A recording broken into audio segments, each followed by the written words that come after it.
This is an explanation of who Jesus is by a writer named John from John's Gospel, chapter 1. In the beginning was the Word, and the Word was with God, and the Word was God. He was in the beginning with God. All things came into being through him, and without him not one thing came into being. What has come into being, in him was life, and the life was the light of all people. The light shines in the darkness, and the darkness did not overcome it. There was a man sent from God whose name was John. He came as a witness to testify to the light, so that all might believe through him. He himself was not the light, but he came to testify to the light. The true light, which enlightens everyone, was coming into the world. He was in the world, and the world came into being through him, yet the world did not know him. He came to what was his own, and his own people did not accept him. But all who received him, who believed in his name, he gave power to become children of God, who were born not of the flesh or of the will of, not of blood or of the will of the flesh or of the will of man, but of God. And the Word became flesh and lived among us, and we have seen his glory, the glory as of the Father's only Son, full of grace and truth. John testified to him and cried out, "This is he of whom I said, 'He who comes after me ranks ahead of me, because he was before me.' From his fullness we have all received grace upon grace. The law indeed was given through Moses. Grace and truth came through Jesus Christ. No one has ever seen God. Is God the only Son, who is close to the Father's heart, who has made him known?" And this is the word of the Lord.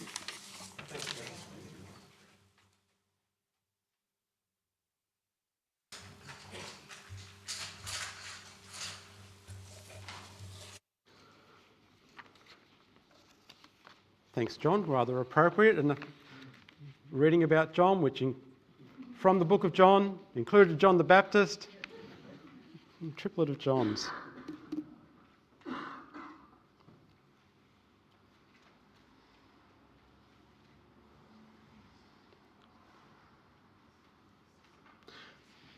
The Gospel of John is totally different to the other three Gospels.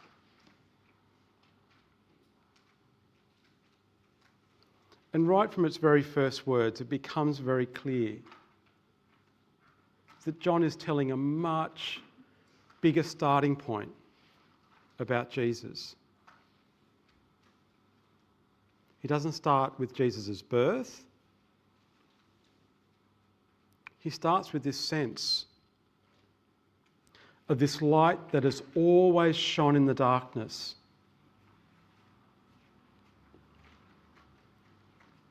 And that this light comes to earth, to our darkness. And the lights come on here. That Jesus is this light for the whole earth.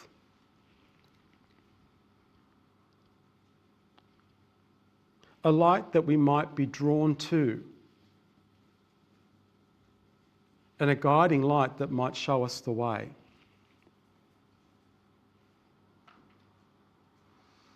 In a world that is often dark and was dark, in a world that has always known darkness,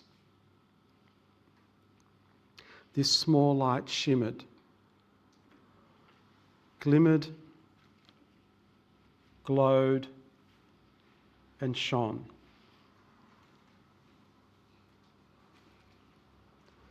The book of John is telling us very clearly that in this light, God is revealed.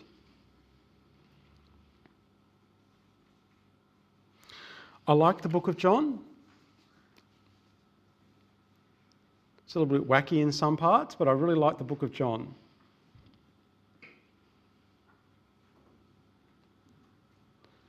And in our reading this morning, there are two truths that are held concurrently, but also intermingledly. They're not opposite truths to each other. And yet they are quite polar. The first one is that God is mystery.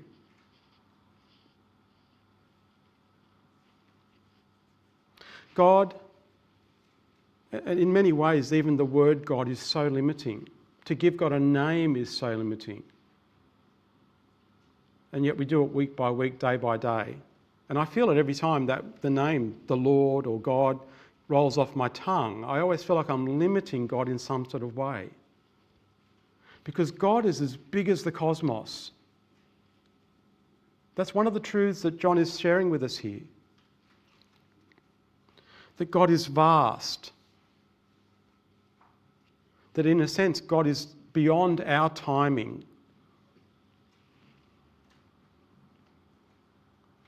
That God is not constrained by human thought. I wish I had $1 for every time someone told me in their own way they had God worked out. Who God is, the way God works. I'd be a very rich man.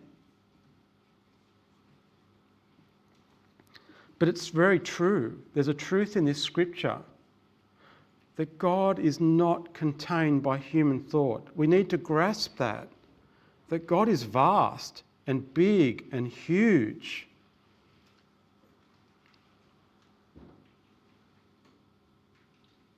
God is not limited to how we understand God's works.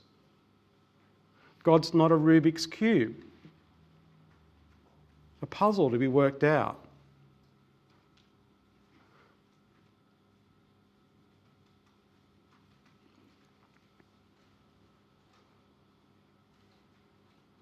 If we think we've got God worked out, we need to think again.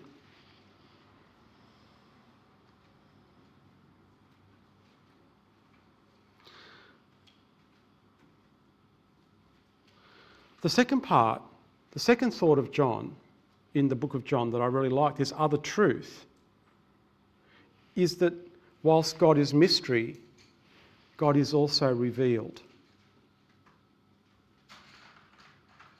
Revealed to us in Jesus.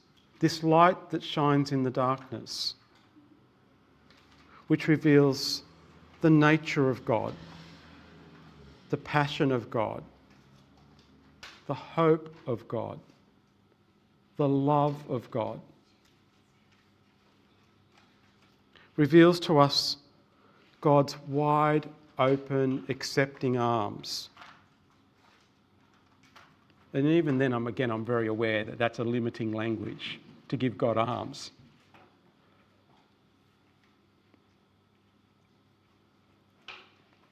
And I've used this phrase before. You know, there's this sense in which God is as big and as huge and as far and as deep and as wide. An unfathomable sense of God. But in another way, there's this sense that God is as close as our next breath.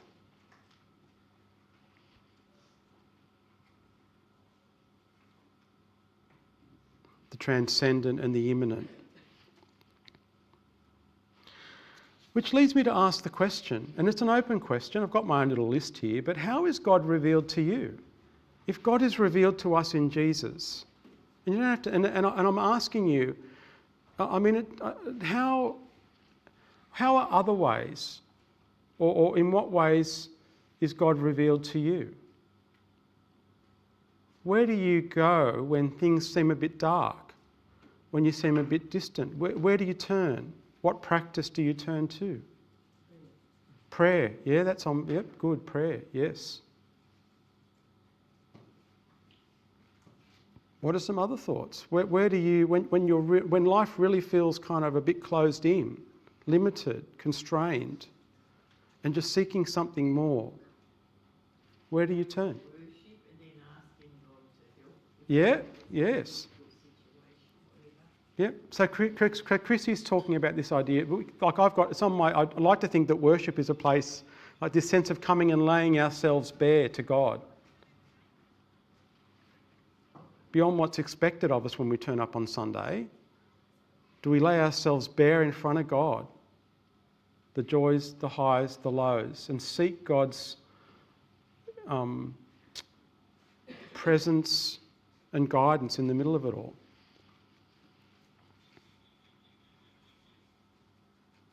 It might be like holding a baby is one way.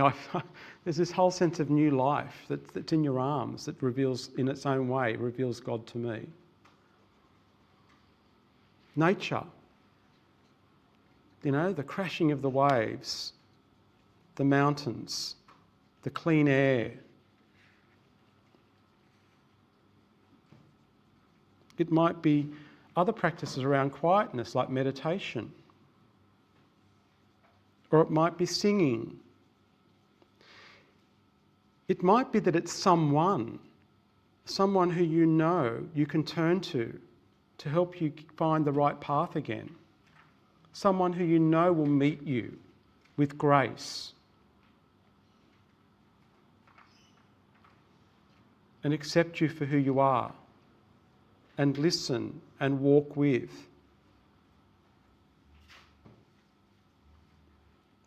We talk about, in this church, we talk a lot about with as something that's a higher order than for. That there's a lot to be gained of doing things with together rather than doing something or seeing our whole point of being here is to do things for others. That there's something far bigger, far more revealing of the nature of God when we do things with. With is the word that's used about Jesus with God in that passage. I don't know if you picked that up or not, but it says that Jesus was with the Father.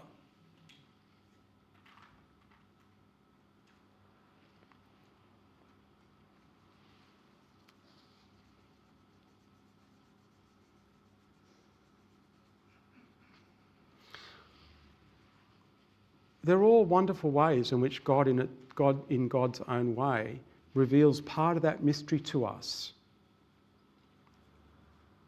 And all of them make up, I'd like to think, and you will, as I said, you may have your own place. It could be Scripture. We didn't talk about Scripture.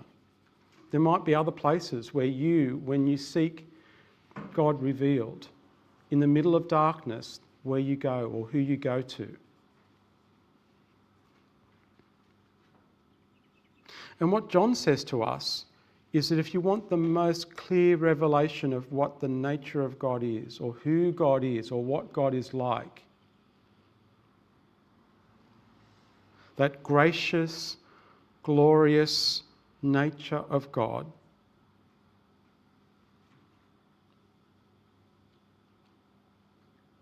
if you're looking for it in your own humanity, in your own sense of being, of trying to make sense of being a human being on the face of the earth, then John points us to Jesus.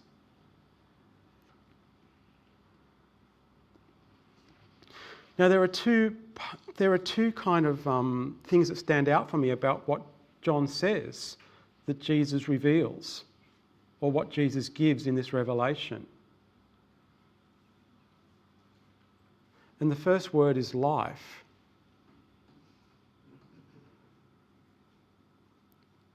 And the second one is this sense of relationship.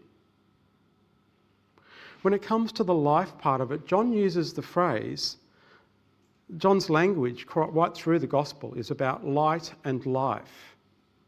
That's the essence of God. That's what God creates within us, is this sense of life. In a sense, John is making a bit more sense of the book of Genesis. And I know Christians often get ourselves caught up on the nuts and bolts of how the world was formed.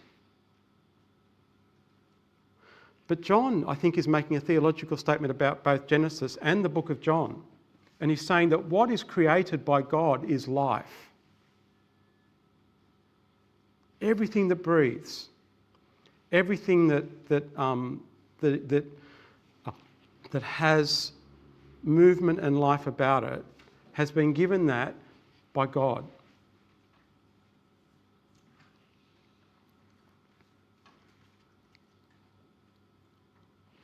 In verse 4, it says that he's saying about Jesus, in Jesus was life. And the life, Jesus, was the light for all people. So there's this sense in which that Jesus comes to us to reveal the nature of God for all. The light is shining for all to see. And the light that shines is the light of life. This is where life is found. This is where life finds its abundance, its purpose, its meaning, its direction. This is the light on the misty day, the faint hope ahead of us that draws us and lights the way.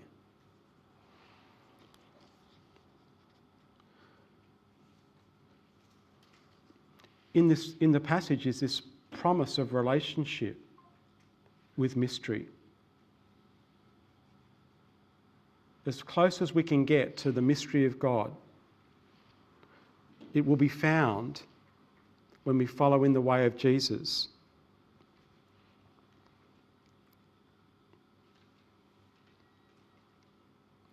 The light shines for us all.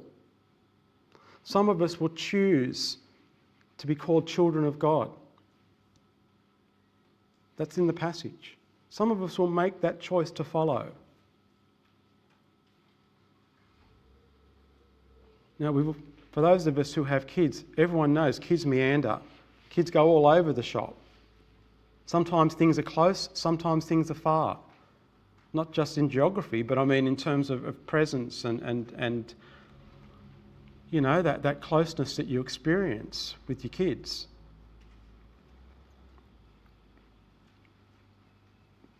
And all of us are like that with God, I'm sure. We all meander in and out. And sometimes things get a bit dark when we meander out. But that's the promise of today's passage, is that God holds us all close. God seeks relationship with us. And God loved us so much and loves us so much that in the midst of our darkness, Jesus is given to light the way.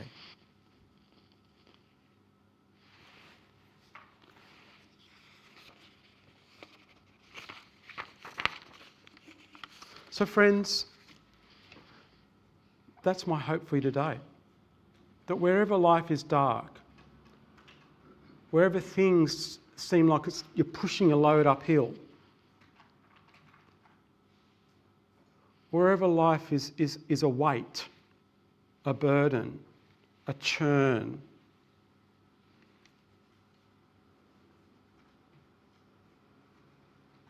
the promise comes to us that in the midst of life, God becomes one of us to go through that exact same churn and hard burden with us in the person of Jesus and to show us the way through. Jesus, it says, is the one who is closest to the heart of God